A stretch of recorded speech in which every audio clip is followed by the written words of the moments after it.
Salut à tous, on se retrouve pour l'épisode 3179 du Zap Image. On commence aujourd'hui en ce lundi 13 janvier avec des anniversaires et on peut voir par exemple que Luis Diaz, l'ailier gauche de Liverpool, le Colombien, qui fête aujourd'hui ses 28 ans. On continue, on va parler maintenant de tout ce qui s'est passé sur le week-end et on commence comme d'habitude avec la Ligue 1, le championnat français et le dernier match hier soir, c'est entre le PSG et l'AS Saint-Etienne et le Paris Saint-Germain s'est imposé 2-1 grâce à Ousmane Dembélé, auteur d'un doublé coup sur coup, 12e, 23e.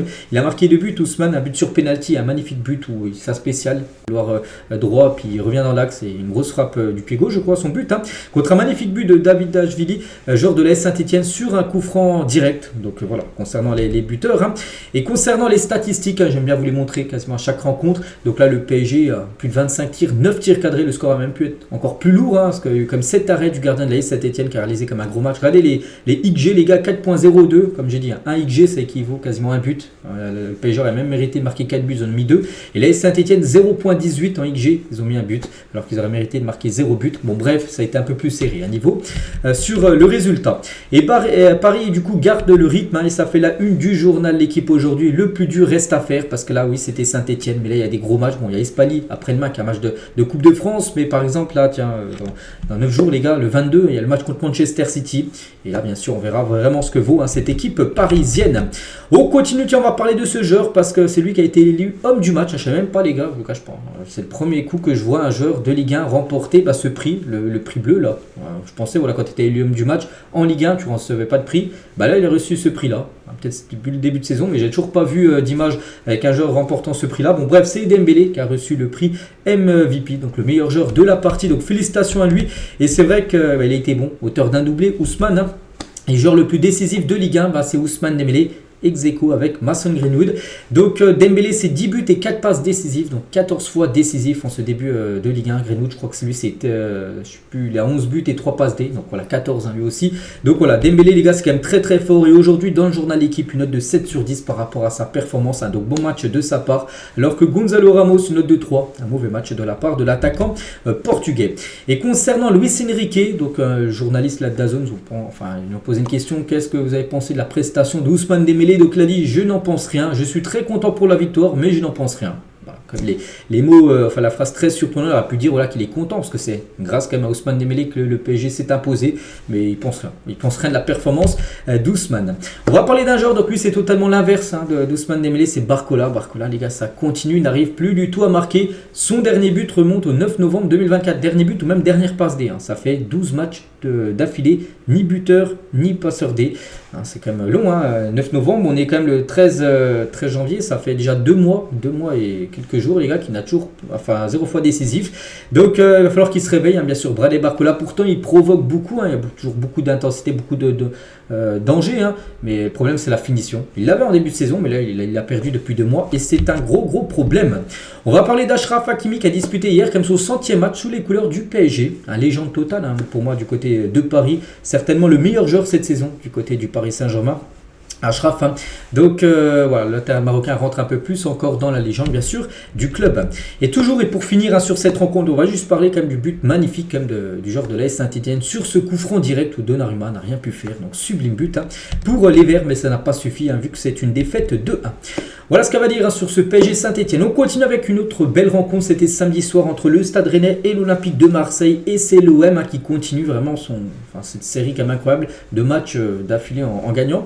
Bon bref, une victoire 2-1 de l'Olympique de Marseille. Mason Greenwood et Rabiot ont été les deux buteurs contre un but de Calemendo. À Marseille perd 1-0, mais ils ont renversé le match en l'espace de 4 minutes, et du coup après ils ont su garder l'avantage et ils ont su gagner le match. Et en plus voilà, c'est une victoire quand même avec sur les stats, avec plus de tirs cadrés, plus de possession, plus de tout quand même pour l'OM que cette équipe de Rennes, et du coup dominateur avec le OM bien sûr qui est en gras. Et la force est en feu, est en eux-mêmes, parce qu'actuellement c'est quand même très fort ce qu'est en train de réaliser l'Olympique de Marseille, peut-être grâce à cet homme Roberto De Zerbi qui a changé comme cette équipe de Marseille. Donc deuxième de Ligue 1 avec 5 points d'avance sur Monaco, donc en 18 matchs, c'est 12 victoires, 3 nuls, 3 défaites. C'est rare quand de voir Marseille au bout de 18 matchs de Ligue 1 avoir des stats comme ça.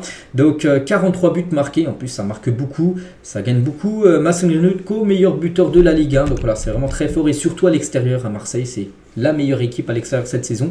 Donc l'OM est monstrueux cette saison à l'extérieur en Ligue 1. 9 victoires, une défaite. La défaite, ça avait été, je ne sais même plus où, ils avaient perdu à Strasbourg, je crois qu'ils avaient perdu. Sinon, ils ont tout gagné, même pas de nul. Hein. Tout gagné à l'extérieur, cette équipe de l'OM. Donc 2 mois sans défaite quand même pour Marseille. La dernière défaite c'était contre le PSG, où ils avaient pris quand même une grosse défaite à domicile.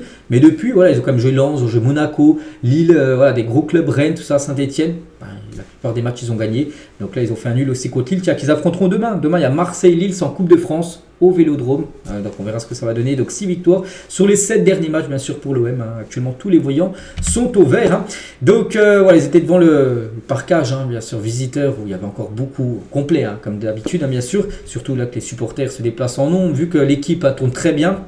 Donc voilà, tout va bien. Et on va parler de ce joueur. Donc c'est lui qui a été élu homme du match, c'est Rulli. Donc on parle beaucoup de Greenwood, des attaquants, tout ça. Mais lui les gars, en poste de gardien de but, c'est quand même du très très lourd.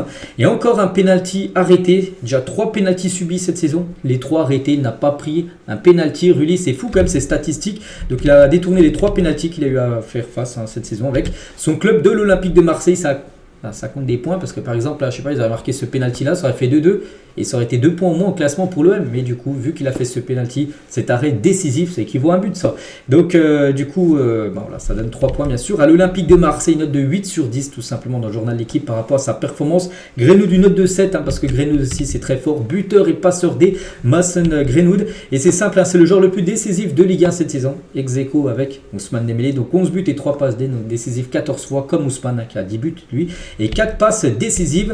Donc tiens, la belle connexion Greenwood avec Luis Enrique, la célébration bien sûr des deux. Et tiens, vu que là on parlait de Mason Greenwood, on peut continuer toujours avec lui. C'est lui qui a été élu joueur du mois de décembre. On a le choix entre lui, il y avait qui je crois, Jonathan David qui avait déjà remporté le mois de novembre, il est encore parmi les 3. Et aussi Ryan Cherki. Et c'est du coup Greenwood qui remporte le prix du mois de décembre. Il succède, voilà, comme j'ai dit, à Jonathan David pour lui qui avait remporté le mois de novembre. Donc voilà ce qu'il va dire sur cette équipe de Marseille. Côté Rennais, parce qu'on va parler un peu de Rennes, tiens, Sampoli, coach de Rennes, il jouait c'était le coach de cette équipe, mais en face c'était son ancien club, l'Olympique de Marseille. Mais lui c'est compliqué, 3 défaites consécutives pour le stade rennais de Jorge Sampoli. Et Rennes qui ont déjà 10 défaites en 17 matchs cette saison. Ça fait beaucoup. Donc c'est la première fois que ça leur arrive depuis 1986, depuis quasiment 40 ans, c'est fou. Donc voilà, pour Rennes les gars, c'est une saison vraiment compliquée. Et Brice Samba, le nouveau gardien, donc il a été titulaire bien sûr, donc il a joué 2 fois l'OM à cette saison à domicile et 2 défaites, parce que contre Lens il avait joué, contre Marseille ils avaient perdu 3 il y a quelques semaines, et là défaite ce week-end de 1, donc voilà. On espère que pour lui ça soit meilleur pour les prochains matchs.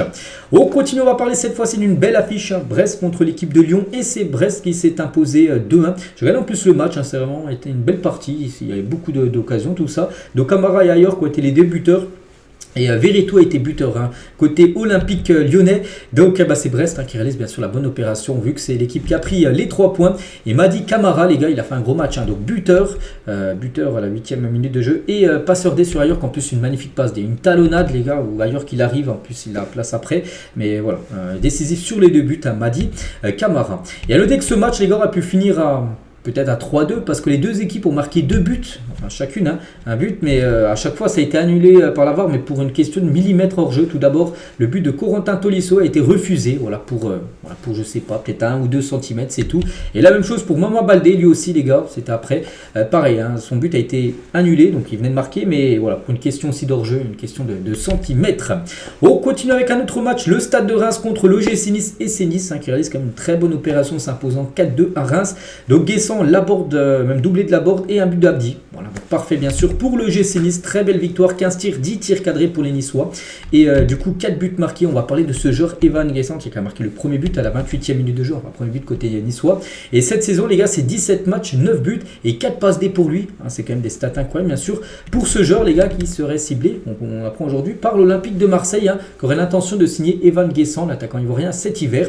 L'opération ne semble possible qu'avec un départ d'Eli Wahi, parce qu'il y a déjà ce qu'il faut quand même en attaque. T'as Wahi, t'as Mopaï, mais si Wahi venait à partir, ce qui peut être le cas, Pourtant, il est arrivé il y a 6 mois, mais il peut déjà partir. Et ben Marseille va essayer de trouver son remplaçant et miserait sur l'attaquant niçois. Après, il faut que Nice veuille le lâcher alors que c'est le joueur le plus décisif cette saison. On verra. Et concernant un autre joueur aussi qui fait une belle saison, c'est Sofiane Diop. Bon, il n'a pas marqué ce week-end, mais auteur d'une passe D. Et sur ses 10 derniers matchs, 3 buts et 4 passes D pour le joueur marocain. On continue avec une autre rencontre, Le Havre contre le Racing Club de Lens. Et c'est Lens qui s'est imposé de 1 alors que Le Havre a mené quand même 1-0. Grâce à Ayoum et Koyalipou et Machado ont été les 2 buteurs côté lensois. Koyalipou, recrue, il est arrivé il y a 3-4 jours, il est déjà buteur pour son premier match. Donc voici les stats, une victoire comme logique, plus de 25 tirs comme pour l'équipe de Lens contre 8 seulement pour l'équipe du Havre. Et première victoire comme de Lens au Havre depuis 2003. Soit 22 ans de disette. C'est vrai qu'ils se sont souvent affrontés, parce que n'oubliez pas, oui, peut-être avant ils étaient plus en Ligue 1, mais avant les 2 clubs étaient aussi en Ligue 2, donc ils s'affrontaient également. Lens venait jouer au Havre, mais voilà, ça faisait depuis 2003 qu'ils n'avaient pas réussi à s'imposer. Voilà, c'est chose faite ce week-end. Et concernant Koyalipou, est buteur pour son premier match avec l'équipe de Lens. J'ai dit, cette recrue qui est arrivée il y a 4-5 jours là, donc il est également buteur sur ses 9 derniers matchs, toutes compétitions confondues. Donc premier match en Ligue 1 est déjà buteur, 15 buts sur ses 14 dernières titularisations en club, si on prend en compte aussi son ancien club du CSK Sofia, c'était du côté du championnat bulgare.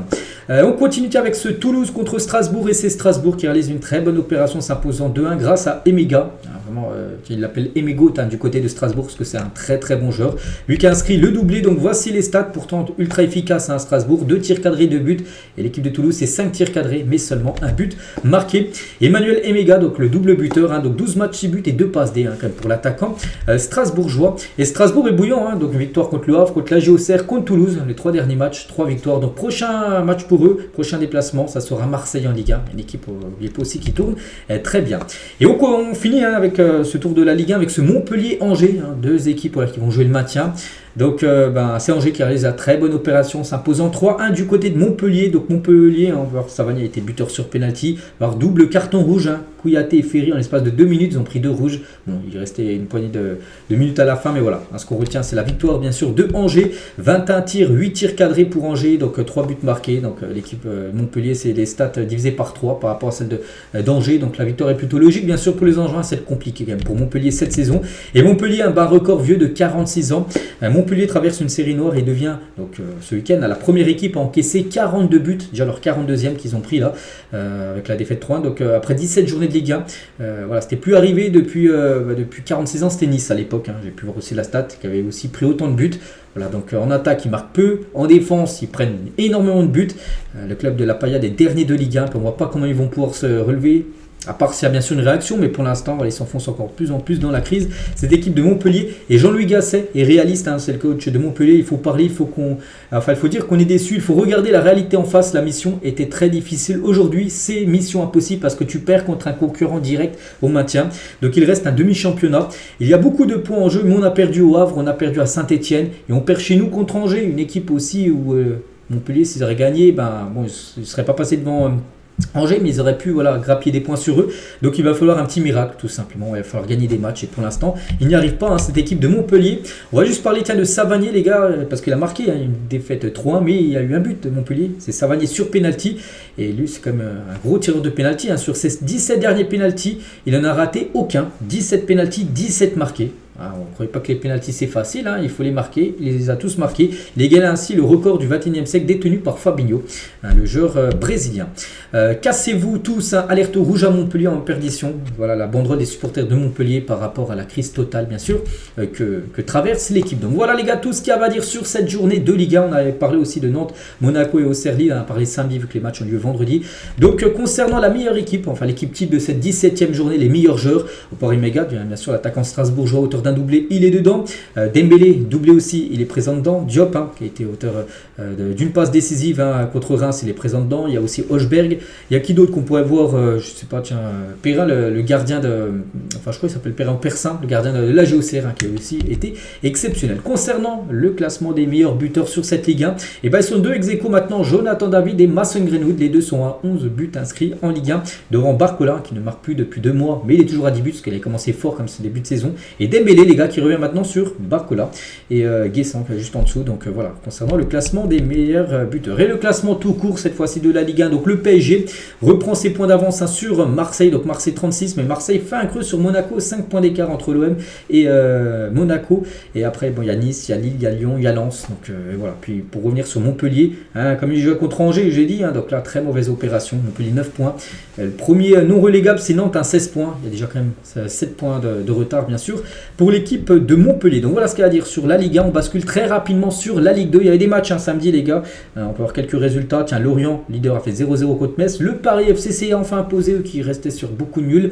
Ils ont gagné 1-0 contre Amiens. Il y a noté, les gars, que Klopp, Jürgen Klopp, l'ancien coach de Liverpool, était dans les tribunes de Charletti pour assister au match entre le Paris FC et Amiens. Donc il est directeur du football au sein du groupe Red Bull, devenu actionnaire du club parisien. En plus, j'en ai parlé. Je me souviens, il y a 1 ou 2 mois, j'avais dit que il sera, enfin il y a un mois à peu près, qu'il allait venir pour ce match-là, Paris FC Amiens. Il était bien là, voilà, en tribune, parce qu'oubliez pas qu'il appartient au groupe Red Bull, et le groupe Red Bull a racheté tout simplement le Paris FC. Donc voilà, et concernant une équipe aussi en perdition, c'est l'équipe de Caen, l'équipe où le propriétaire c'est Kylian Mbappé. Ils ont perdu 1-0 contre Grenoble. Et Caen, les gars, c'est une saison catastrophique. 4e défaite d'affilée, 4 victoires, 3 nuls, 11 défaites cette saison. Ils sont quasiment, regardez, ils sont 16e actuellement, son premier barragiste, cette équipe de Caen. Et concernant ce classement, donc Lorient 34 points, le Paris FC revient sur Lorient, vu que Lorient a fait nul, le Paris FC s'est imposé, donc 34, Dunkerque 33, Metz 31 et Annecy 30, n'oubliez pas les 2 premiers montrent en Ligue 1. Et après il y aura un système de barrage. Voilà ce qu'il y a à dire sur la Ligue 1. On bascule maintenant en Angleterre. C'était pas de la première ligue, il n'y avait pas de journée de championnat ce week-end, c'était de la FA Cup, de la Coupe anglaise. On va revenir sur quelques rencontres et tout d'abord ce match. Voilà, Arsenal-Manchester United, c'était l'affiche des c'était combien, les 32e de finale, c'était la plus belle rencontre. Donc du coup, un partout. Donc voilà, du coup ça s'est joué au tir au but. Donc déjà les buteurs dans le jeu, c'est Gabriel et Bruno Fernandes. Voilà. Notez que Diego Dalot a pris rouge côté Manchester United. Ils ont joué toute la fin de match, les gars, avec un joueur en moins, mais ils ont réussi à conserver tout simplement cet avantage et enfin cet avantage de ne pas perdre. Et du coup, ils ont fait la différence lors des tirs au but et du coup, ils ont gagné tout simplement. Regardez, pourtant ils étaient totalement dominé. Arsenal, les gars, c'est 26 tirs, 7 tirs cadrés, voilà, un but marqué. Et Manchester, c'est beaucoup moins de tirs cadrés, tout ça, mais c'est également un tir cadré, mais ils ont gagné lors de la séance des tirs au but. Donc félicitations à Manchester United, et pour Arsenal, c'est déjà fini dès le 3e tour, la Coupe anglaise. Il n'y aura pas de Coupe anglaise pour cette équipe des Gunners. Manchester United continue bien sûr son parcours et ils peuvent remercier Bayindir qui a réalisé quand même deux pénaltys sauvés lors de la séance des tirs au but. Et concernant Arsenal, donc les chances de Première Ligue, là pour eux c'est compliqué parce que les derniers résultats sont pas bons. Donc l'APL là, on pense que c'est pour Liverpool. Au bord de la sortie en Coupe de la Ligue, mais pas, ils sont en demi-finale, la première demi-finale, ils ont perdu 2-0 à domicile contre Newcastle. Oui, il reste le match retour, mais ce sera Newcastle. Ils auront 2 buts à remonter, donc quasiment éliminés déjà aussi de la Coupe de la Ligue, aux portes de la finale, vu qu'ils sont en demi, éliminés de la FA Cup. Donc ça sent peut-être une saison blanche. Voilà pour les Gunners. Et Martin Odegaard donc a raté un penalty pour la première fois de sa carrière pro, parce qu'on peut voir qu'il y a eu un penalty là, à la 72e dans le jeu. Et il a pas marqué ce penalty, tout simplement, Odegaard. C'est la première fois, pourtant il a beaucoup tiré dans sa carrière. Toujours les a marqués. Là, c'est le premier coup qu'il loupe. Et en plus, c'est un très mauvais moment. Et concernant Kai Havertz, Gabriel, qui est un défenseur en train de réconforter Kai Havertz après son penalty manqué lors de la séance des tirs au but. Et il a reçu quand même beaucoup de messages haineux. Ça, c'est fou. Et la femme de Kai Havertz a dévoilé certains messages qu'elle a directement reçus après l'élimination d'Arsenal. Donc, j'espère que tu feras une fausse couche. Je vais venir chez toi. Et voilà, c'est quand même fou ce qu'elle a pu recevoir parce que son mari a loupé le penalty lors de la séance des tirs au but. C'est fou, les gars. Donc il y aura beaucoup de force quand même à Kai Havertz ainsi que sa femme parce que voilà, c'est fou quand même les messages qu'elle a pu recevoir. Et aussi pour finir, les gars, sur ce match, pourquoi Arsenal joue avec ce maillot, short, chaussettes tout blanc. Donc face à Manchester, Arsenal porte un maillot 100% blanc dans le cadre de l'opération No More Red, en collaboration avec Adidas, qui vise à lutter contre les attaques au couteau dans la ville de Londres. Chaque année, à chaque fois je parle de cette stat là, de cette info là qui joue en maillot blanc. Voilà pourquoi en gros ils ont joué avec cette tunique blanc lors de cette rencontre. On continue avec les autres grands clubs en Angleterre. Donc ça passe pour United, ça passe également pour City. Bon jeu contre Salford, une équipe de D5, 8-0. Donc là, festival de buts, voilà, on peut voir tous les buteurs. Donc match à sens unique, 20 tirs, comme 10 tirs cadrés, 8 buts, seulement 2 arrêts. Du gardien Salford qui a vécu un après-midi très compliqué. Et à noter que Doku, les gars, gros match, doublé de buts et doublé de passes D pour l'ancien joueur du stade rennais. Grealish, les gars, buteur. Grealish, il a marqué à la 49e sur penalty. Son match, un but, une passe D, ça va lui faire du bien, surtout que son dernier but avec City remontait au 16 décembre 2023, il n'est pas marqué en 2024, il fallait remonter à plus de 382 jours pour voir le dernier but de Jack Grealish. Bon là ça a été en plus contre une des 5 sur penalty, mais bon voilà, enfin il a cassé cette très mauvaise série bien sûr pour lui, parce qu'il a beaucoup fait tourner bien sûr Pep Guardiola pour cette rencontre, pour ça Grealish a pu jouer. Donc voilà, ça va lui faire du bien bien sûr aux joueurs anglais. Et on finit avec City juste aussi avec une grosse info parce que c'est Pep Guardiola qui l'a annoncé en conférence de presse, donc on peut dire que c'est officiel. Walker a demandé à quitter Manchester City. Pep Guardiola a dit donc il y a 2 jours Kyle a demandé à explorer les options pour jouer à l'étranger et mettre fin à sa carrière. En gros, il veut partir de City. Voilà, donc sur ce mercato, il devrait peut-être aller ailleurs. J'ai vu un club italien, l'AC Milan, les gars, qui serait énormément intéressé par Kyle Walker. Affaire à suivre. On continue avec les autres résultats en FA Cup. Chelsea contre Morecambe, une équipe aussi de division inférieure, 5-0 pour Chelsea, ça a été festival. Avec un doublé par exemple de Félix ou même un but de Christopher Nkunku, le joueur français. 23 tirs, 8 tirs cadrés, 5 buts, un festival. Liverpool qui joue contre Accrington Stanley, là aussi, sans souci, une équipe aussi totalement remaniée. Les Salah, tout ça, ça a été tous sur le banc. Ou même je crois que ça a été même pas dans le groupe.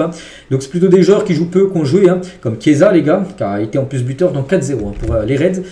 Voilà, là aussi un match à sens unique. Et Chiesa, tiens, on parlait de lui, a inscrit son premier but. Voilà, c'était son premier but du côté de Liverpool pour Chiesa qui pourrait partir, n'oubliez pas, sur ce mercato hivernal. Et comme je dis, il a beaucoup fait tourner, il a même fait jouer un slot, ce tout jeune joueur s'appelle Rio Ngumoa. Je ne connais pas du tout. Premier coup que je t'en parlais de ce genre. Donc il a fait ses débuts avec Liverpool à seulement 16 ans et 135 jours. Il est un an plus jeune que Lamine Yamal. Voilà pour vous dire. Bon bref, le jeune attaquant anglais est devenu le 2e plus jeune joueur de l'histoire à débuter un match sous les couleurs des Reds. Voilà, donc un nom à surveiller tout simplement ce jeune joueur des Reds. Ça passe également pour Tottenham. Et Tottenham s'est fait très peur parce qu'il y avait 0-0 au bout de 90 minutes de jeu. On s'est dit oula. Donc là il n'y a pas de sens de pénalty direct. Il faut aller en prolongation. Et en prolongation ils ont fait la diff. 101e, 107e et 118e minute. Kulusevski Johnson, il a fait rentrer comme ses cadres à la fin du match. Et ça fait la diff tout simplement. Mais bon, ils se sont fait peur Tottenham, c'était 0-0. C'était je crois une D5 en face. Voilà, donc non, ils auraient dû plier le match bien avant. Mais non, ils ont galéré, bon, ils ont quand même gagné, et c'est bien ça le plus important. Et Tottenham qui gagne du temps contre une D5 en Cup, voilà, quand il menait 1-0. Alors je sais plus c'est qui là, peut-être Bergval, il jouait le chrono, on peut dire, vers le poteau de corner. Donc voilà. Mais il y a eu aussi une grosse surprise, les gars, c'est une équipe de Ligue 2, enfin de 2e division qui élimine une première ligue, c'est Plymouth. Tiens, l'ancien club de Wayne Rooney qui était le coach. Bon dernier de Championship, 24 équipes du championnat, ils sont les derniers, 24e sur 24e. Et ils ont éliminé Brentford chez eux, victoire 1-0 de Plymouth contre Brentford. Du coup, Brentford c'est fini. Et du coup, Plymouth se qualifie. Donc je crois qu'il y a Brentford et il y a West Ham aussi qui s'est fait éliminer par Aston Villa. Et du coup, Arsenal, des clubs de première ligue qui sont éliminés dès les 32e de finale de cette FA Cup. Voilà ce qu'il va dire du côté de l'Angleterre. On bascule maintenant en Espagne. Donc il y a eu la Liga, bien sûr, quelques matchs de Liga, mais il y a eu surtout, bien sûr, la Super Coupe d'Espagne. On va parler, bien sûr, de cette rencontre que j'ai regardé, bien sûr, hier. Je pense que beaucoup de personnes ont regardé. Et un match fou, les gars. 7 buts dans la rencontre. À chaque fois, de toute façon, qu'il y a des classicos, à chaque fois, il y a du spectacle. Vraiment, c'est pour ça que c'est le plus beau match du monde. Donc, le Real Madrid 2, le Barça 5. Quel match, Donc, pourtant, le Real Madrid menait 1-0 grâce à Mbappé. Puis après, ça a été festival. Il y a 4-1 pour le Barça. Puis après, il y a eu 2 autres buts inscrits pour chaque équipe en deuxième mi-temps. Puis voilà, le score final 5-2. Donc, Mbappé, Rodrigo, buteur Madrid. Et Lamine Yamal, Lewandowski, Rafinha, Baldé, Rafinha, un doublé pour lui. À noter que Chesney a pris rouge à la 56e. Ils ont fini quand même à 10 contre 11. Le Barça, plus d'une demi-heure à la fin, mais ils n'ont pas pris d'autres buts. Et du coup, voilà, victoire du FC Barcelone. Donc voilà, les statistiques, 8 tirs cadrés pour le Barça, 5 buts, 6 tirs cadrés pour le Real Madrid, 2 buts marqués. Donc voilà, le Barça quand même a été très efficace et très bon. Pour moi, j'ai regardé le match, les gars, pour moi ils ont été au-dessus avec les énormes occasions déjà qu'ils ont eu début de match. Bon, Mbappé les a punis juste après en mettant un but, mais ils ont déjà eu 3 énormes occasions. Voilà, on va dire que c'est plutôt logique comme cette victoire, puis même 5-2 les gars. Il n'y a aucun débat, bien sûr. Le Barça a été, on peut dire, le Real en naufrage hier. Et du coup, le Barça remporte cette Super Coupe d'Espagne, la 15e pour le club. Du coup, ça fait 15 pour le Barça, 13 pour le Real. Le Real avait l'occasion de revenir à 14 sur 14 en Super Coupe remportée. Du coup, il y en a 2 maintenant de plus pour le Barça sur le Real Madrid. Et le Barça qui a marqué encore 5 buts hier. Et le Barça inscrit quand même 83 buts en 28 matchs cette saison depuis le premier match officiel. 83 buts marqués, toutes compétitions confondues. C'est une machine à marquer cette équipe du FC Barcelone. Et quand on pense à cette triplette offensive, Rafinha, Lewandowski et Lamine Yamal, donc les trois à chaque fois ont tous marqué un but. Rafinha a même mis un doublé, mais c'est que ce trio est peut-être actuellement le meilleur trio bien sûr au monde. Donc Lamine Yamal sur le match d'hier, un but, Lewandowski, un but, une passe D et Rafinha doublé et une passe D. Voilà. Quel match bien sûr de la part des trois. On va parler du joueur qui a été le meilleur, le MVP, le meilleur joueur du match. C'est bien sûr Rafinha. Rafinha, les gars, c'est quand même c'est le meilleur. En plus, c'est pas par rapport à son match. Même avant, les gars, je disais que c'était le meilleur joueur du Barça cette saison. Rafinha, et il le confirme encore avec son match XXL. Donc, personne ne l'attendait à ce niveau, comme c'est trop. Je me souviens encore quelques mois, les gars, le Barça étudiait des offres pour le laisser partir. On parlait des clubs saoudiens, tout ça, un retour en première ligue pour lui. Maintenant, les gars, il est intransférable, bien sûr, du côté du FC Barcelone, où il peut partir, mais pour un montant énorme. Donc, une note de 9 sur 10 dans le journal d'équipe aujourd'hui par rapport à la performance de Rafinha. Camavinga, les gars, qui a vécu un match très compliqué, note de 3. Il a causé un penalty en plus, Camavinga. Et pour venir sur Rafinha, donc j'ai dit un double buteur et passeur D, donc c'est simple, c'est statistique. 27 matchs, toutes compétitions confondues, 19 buts, 11 passes D. Les stats sont quand même incroyables. Voilà, des stats de foot décisifs déjà 30 fois en 27 matchs. Et 19 buts marqués, c'est sa meilleure saison depuis qu'il a commencé pro en gros. Donc Rafinha marque son 19 buts en club cette saison et dépasse son précédent record en carrière en 2017-2018. Il avait marqué 18 buts. Donc là, il a marqué son 18e et 19e but. Donc là, c'est un record personnel. En plus, les passes D aussi sont énormes avec 11. Donc on est seulement en janvier. Il reste encore pas mal de mois et pas mal de matchs pour lui. On pense qu'il va encore marquer. Il va exploser bien sûr son ancien record et c'est qu'on voit l'évolution, la progression. Il y a des joueurs des fois qui stagnent. Lui, les gars, c'est quand on se souvient son niveau à Rennes, il a déjà un bon niveau. Mais là, vraiment, c'est son prime, bien sûr, actuellement. Rafinha, donc félicitations, bien sûr, à lui. On a beaucoup vu, bien sûr, Rafinha. Et on n'a pas du tout vu Vini. Les deux se connaissent, les deux sont brésiliens. Mais un a éteint l'autre hier. On va parler cette fois-ci d'un autre joueur exceptionnel, c'est Lamine Yamal. Et c'est que ce comeback, cette remontada, il y a 1-0 pour le Real, après 1-1. C'est lui, les gars, qui a égalisé, qui a remis le Barça sur le droit chemin. C'est Lamine Yamal, donc 2 classicos, 2 buts pour lui. Il avait été auteur lors du 4-0, souvenez-vous, le 26 octobre dernier, le 4-0, il a marqué un but. Donc Lamine Yamal a déjà 2 buts contre le Real Madrid et la célébration à la Neymar. N'oubliez pas que c'est son idole. Il a fait les colorations de cheveux blonds comme Neymar. Il a fait la célébration comme Neymar. Voilà, parce qu'il veut ressembler à Neymar. Puis actuellement, il est bien meilleur que Neymar, même à l'époque. Lamine Yamal. Il va rafler beaucoup de ballons d'or, ça c'est sûr. On va parler aussi de l'autre buteur, Lewandowski, buteur et passeur D. Donc 27 matchs, toutes compétitions confondues, 26 buts quand même pour Lewandowski. Et 3 passes décisives, je crois qu'il a 4. Parce que là c'était avant sa passe D. Donc on rajoute une passe D, donc 4e pour l'attaquant polonais. A noter que Jules Koundé, les gars, a reçu le trophée de la meilleure passe décisive du tournoi. La passe D pour le but de Rafinha de la tête. Magnifique, ce caviar déposé par Jules Koundé. Donc c'est lui qui a reçu ce prix. Je ne savais même pas que ça existait, les gars, le trophée de la meilleure passe D. Voilà, c'est lui qui a remporté ce prix. Tant mieux pour Jules Koundé. Gavi, je t'aime Barcelone. Voilà ce qu'il a pu mettre Gavi. Gros match aussi. Gavi, tiens, qui obtient le penalty de Lewandowski, le but de 1, je crois. C'est lui où Camavinga le touche sur la cuisse. Voilà, Gavi, les gars, fait vraiment une très belle partie. Lui qui a remplacé Dani Olmo. A noter le coup dur, c'est Nico Martinez qui est sorti sur blessure, remplacé par Araujo, et souffre d'une rupture du biceps fémoral de la jambe droite et devrait être forfait 5 semaines. Et c'est quand on pensait à Araujo qui devait peut-être partir. Mais là, on se dit, vu qu'il y a un défenseur en moins, peut-être qu'il va du coup rester au FC Barcelone à Araujo, parce qu'il va être quand même blessé 1 mois et demi. Inigo Martinez, on lui souhaite bien sûr un très bon rétablissement.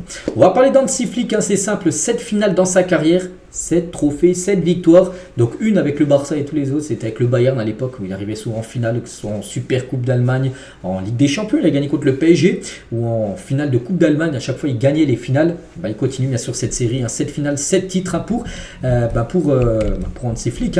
Et Flick est le premier entraîneur du FC Barcelone à remporter ses 2 premiers classicos depuis Tata Martino. Arrivé en 2014 au Barça, il a également gagné ses 2 premiers classicos, mais là c'est quand même fort ce qu'il a fait, parce que Martino n'avait pas fait aussi bien. Quand même 9 buts marqués sur les 2 classicos, les gars. 4-0 et 5-2, donc ça fait 9-2 score cumulé sur les 2 classicos qui sont joués là sur les 3 derniers mois. C'est quand même 9-2. Ils ont pris 9 buts le Real Madrid dans 2 matchs contre le Barça. Là, c'est quand même une sacrée catastrophe pour l'équipe madrilène. Laporta donc n'a pas d'émotion devant la boucherie du soir, parce qu'à chaque fois qu'il passe à l'écran géant, à chaque fois il est sifflé. Je ne sais pas si vous avez regardé le match, ça faisait siffler par rapport à la gestion peut-être du cas Dani Olmo, qu'il a pris beaucoup de temps. Bon, il a enregistré temporairement, ça se peut quand Dani Olmo, les gars, dans les futurs jours, soit de nouveau désinscrit, c'est fou. Mais voilà, il a été beaucoup sifflé. Juan Laporta, mais bon, je pense quand même qu'il a dû savourer bien sûr cette victoire. Franck Kessié, tiens, ancien joueur, le Barça a gagné parce qu'ils étaient plus déterminés et juste meilleurs. Heureux pour mes anciens coéquipiers. Voilà ce qu'il a pu dire à Franck Kessié qui joue à Al-Ali, donc il a pu aller voir son ancien club du Barça, vu qu'il jouait sur le territoire saoudien. Et Gérard Piqué, donc lui il est venu chambrer Iker Casillas en montrant les 5 buts claqués par le Barça. Il était en FaceTime au téléphone, puis il a fait le chiffre 5. Voilà, qu'il a déjà fait à l'époque, quand un coup le Barça s'est imposé 5-0 de Real, il a fait le chiffre 5 de la Manita bien sûr. Voilà, là c'est pour chambrer Iker Casillas. Et cette fois-ci on bascule sur le Real, donc le Real une soirée catastrophique. Qu'est-ce qui s'est passé? Donc Ancelotti après le Classico, à la mi-temps j'ai dit aux joueurs, voyons si nous pouvons commencer à jouer au football. Il a dit à son équipe, mais qu'est-ce que vous faites là? C'est quoi cette première mi-temps honteuse? 4 buts pris, pourtant le Real menait 1-0, 4 à la mi-temps. Il a dit, bon, on va commencer à jouer. Bon, 2 minutes après, en deuxième mi-temps, ils ont pris de nouveau un but, ça faisait 5-1. Bon, ils ont égalisé après avec le but de Rodrigo sur coup franc, mais voilà. Et il a dit, on ne garde que la performance de Kylian Mbappé, le reste on oublie. Il n'y a que Mbappé qui a été bon. Les 10 autres joueurs, les gars, ont été mauvais. C'est vrai que Mbappé, et ben pour un coup, il aurait pu énormément critiquer Mbappé avec une défaite 5-2. Il aurait fait un mauvais match, là, il aurait subi les foudres, ça aurait été à cause de lui la défaite. Non. Il a été le meilleur madrilène et de loin. Kylian déjà avec son but inscrit. Puis même il était dans tous les bons coups Kylian. Voilà, il a fait vraiment une belle partie. Et surtout buteur. Donc son premier but contre le Barça avec le Real. Joueurs français ayant inscrit le plus de buts en finale de carrière. Donc il y a Benzema 11, Gignac 11, Mbappé 11. Voilà, 11 en finale. Après ça peut être aussi des finales de Coupe de France. Ça peut être des finales Coupe du Monde. Il a marqué quand même 4 buts en finale de Coupe du Monde, Kylian Mbappé. Donc voilà, toutes ces finales disputées, déjà 11 buts bien sûr. Et voilà, son prochain but en finale, il deviendra le joueur français ayant marqué le plus de buts en finale en carrière. Et en plus, il provoque le carton rouge de Szczęsny. Voilà, sur cette faute où il y a rouge, voilà, total du gardien polonais. Donc voilà, vraiment un match très complet de la part de Mbappé. Mais voilà, les autres coéquipiers n'ont pas du tout été à la hauteur. Et la presse madrilène salue le gros match de Mbappé. Donc le journal AS, maintenant c'est Mbappé qui est seul le crack à marquer et a été un cauchemar pour le Barça, c'est vrai. Et marquant assez triste que le meilleur match du français se termine sur une défaite comme ça. Le seul madrilène a un niveau digne, voilà, parce que les autres ont été... Parce que souvent, c'est Marca quand Mbappé loupe son match, il se fait dézinguer. Donc là, tout le monde a vu qu'il a été correct, c'est les autres qui n'ont pas été bons. Et voilà, en gros, c'était le seul. C'était le seul, les gars, à faire un bon match du côté du Real Madrid. Vini, les gars, Vini, on n'a pratiquement rien à dire parce qu'il est absent des débats ce soir. On ne l'a pas vu, Vini Junior. Donc Koundé l'a éteint. C'est vrai que Koundé, les gars, contre des grands, à chaque fois quand il joue défenseur droit, il a éteint beaucoup de joueurs. Là, c'était Vini hier. Donc Vini en plein cauchemar, c'est vrai qu'il a vraiment galéré. On parle aussi de Tchouaméni, les gars, en défense centrale. C'est pas son poste. Il est milieu de terrain. Il a un décès, ça va pas. T'as Raúl Asensio sur le banc. Bon, après, c'est facile de dire ça.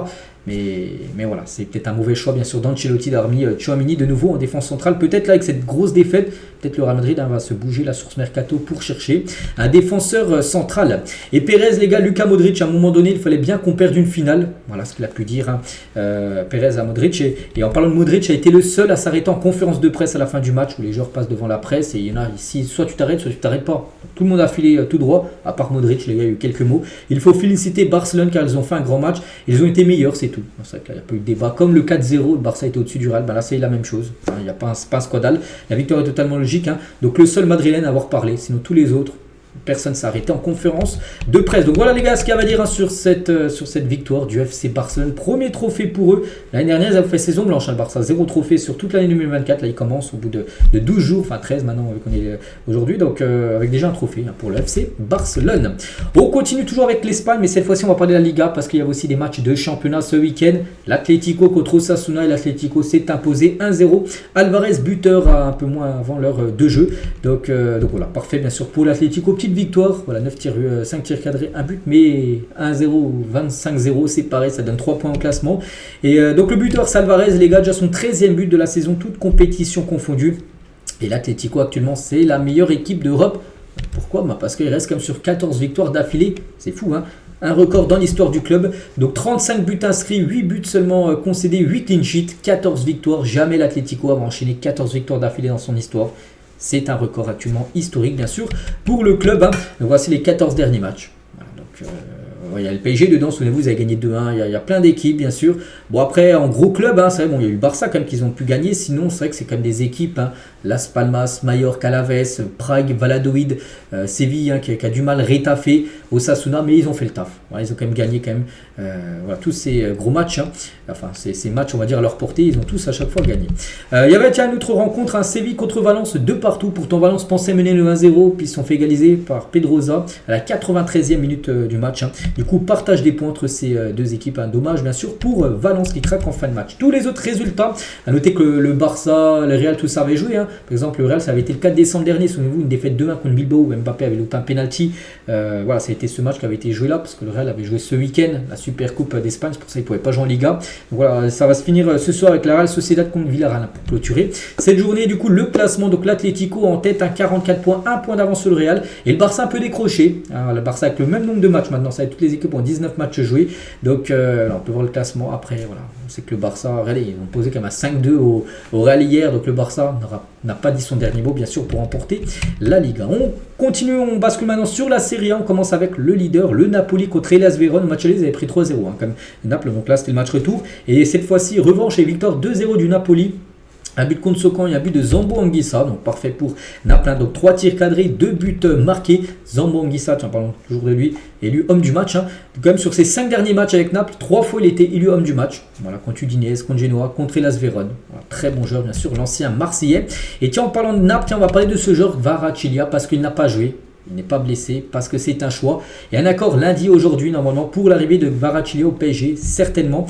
Donc voilà, c'est déjà officiel qu'il veut quitter Naples parce que c'est Antonio Conte, le coach lui-même, qui l'a dit. Kvara a demandé à quitter le club, j'ai parlé à Kvara et il m'a confirmé son intention de partir immédiatement, pas l'été prochain, immédiatement, c'est-à-dire sur ce mercato hivernal, il va partir. Bon, il n'a pas dit où il allait partir, mais on sait dans le club où il pourrait aller, c'est le PSG. Donc voilà, l'entraîneur italien l'a très mauvaise contre son futur ex-joueur, bien sûr. Parce que bien sûr, pour lui, c'est un de ses meilleurs joueurs qui va quitter le club, alors qu'il voulait le garder au moins jusqu'à l'été prochain, mais il souhaite partir. Donc voilà, tout pourrait se débloquer là cette semaine. Normalement, ça va se faire cette semaine. Donc aujourd'hui, il y a une réunion, Kvaratskhelia au PSG. Normalement, ça sera un deal à environ 65 millions d'euros. Je pense que c'est pas mal. On parlait de 80, 85, tout ça. Ça pourrait être aux alentours des 65 millions d'euros le transfert de Kvaratskhelia. Après, peut-être qu'il y aura des bonus, j'en sais rien.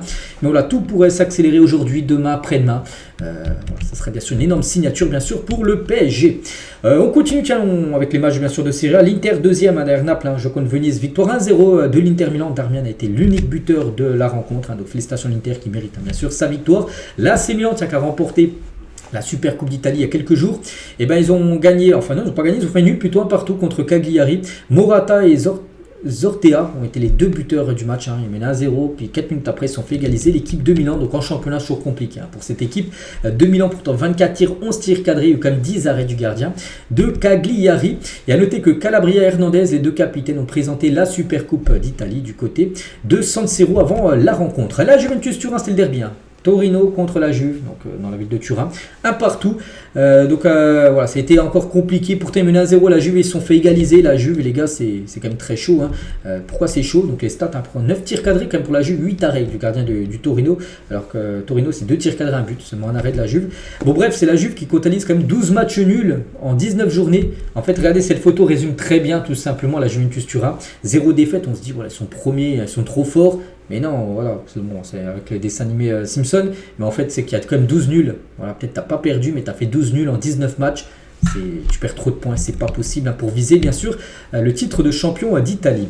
L'Atalanta Bergame contre Udinese 0-0. Pas grand chose à dire sur cette rencontre. Que Udinese a plutôt dominé 12 tirs, 3 tirs cadrés. L'Atalanta seulement 4 tirs dans le match. C'est vrai qu'ils ont proposé quasiment rien du tout.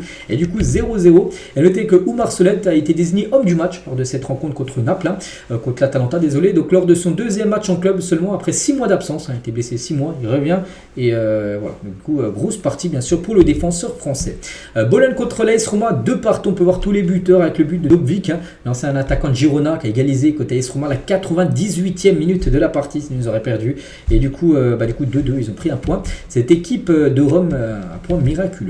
Les autres résultats, donc je parlais de tous les gros clubs, par exemple le Genoa a gagné 1-0 contre Parme, ou par exemple on pourrait dire Lecce qui s'est imposé 3-1 contre Empoli ce soir, Monza, Fiorentina pour finir bien sûr cette journée en Italie. Et le classement, donc Naples en tête devant l'Inter, 43 points. Après l'Inter a 2 matchs en retard sur Naples. Voilà, donc s'ils gagnent leurs 2 matchs en retard, l'Inter repassera devant le Napoli.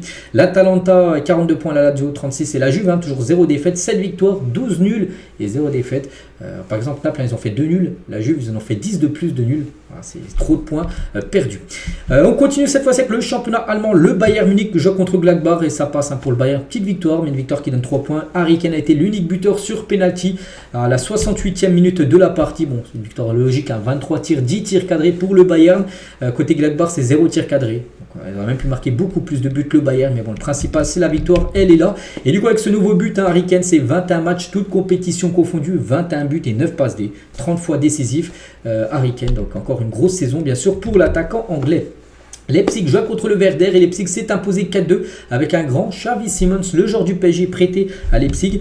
Donc surtout les gars qui étaient blessés depuis 3 mois, donc là il est revenu titulaire et énorme performance, les gars, de retour après 3 mois d'absence pour cause de blessure. Xavi Simons porte le RB Leipzig avec un doublé contre le Werder en Bundesliga, donc gros match bien sûr de la part du néerlandais. St. Pauli contre Francfort, Francfort s'est imposé 1-0 grâce à Marmoush, Omar Marmoush, peut-être son dernier match à Francfort, on ne sait pas, mais en tout cas c'est lui qui a été buteur lors de cette rencontre, il y a eu un but seulement. Donc cette saison avec son nouveau but, c'est 25 matchs, toutes compétitions confondues, 19 buts et 11 passes D, des stats quand même incroyables, 30 fois décisif en 25 matchs. Et ce joueur, tiens, on peut parler peut-être un départ parce que le directeur sportif de Francfort a confirmé l'intérêt d'un club pour Omar Marmoush. Un certain club est entré en contact avec nous et exprimé son envie de le recruter. Donc le certain club, on sait tout ce qu'il sait, c'est Manchester City. Et Marmoush à City, c'est presque fait. D'après Fabrizio Romano, les dirigeants des deux clubs se sont entretenus aujourd'hui. Les Citizens sont convaincus que le deal sera bouclé cette semaine. Voilà, il y a peut-être le Here We Go là qui est imminent pour Fabrizio Romano. Donc voilà, ce joueur devrait quitter Francfort, rejoindre City.